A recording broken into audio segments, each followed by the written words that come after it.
Sigma has remade their classic 50mm. This is the Sigma DG-DN 50mm f1.4 lens. This is not their DSLR version with the Sony mount. Sigma redesigned this lens for the Sony E mount and L mount. I know this is not an apples to apples comparison, but here is the DSLR version of the lens compared to the mirrorless version. The circumference of the lens is about the same, so if you're coming from using the 50mm ART lens on a 5D or a D850, you'll notice it to be about 1/3 of a pound lighter, so if you're someone who shoots weddings or other events for long periods of time, the weight savings from shooting mirrorless will make a better shooting experience overall.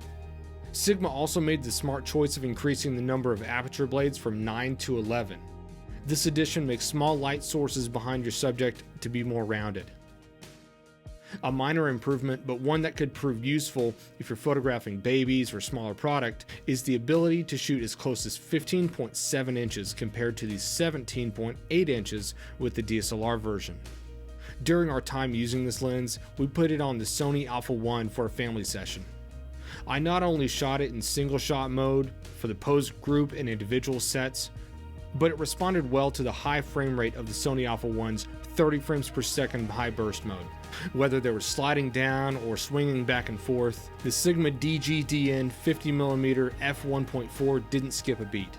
It coupled well with the face and eye tracking built into the Alpha 1 sensor.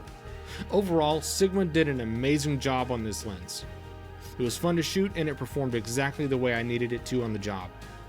If you want to make this lens part of your kit, visit any of our physical locations or online at bedfords.com.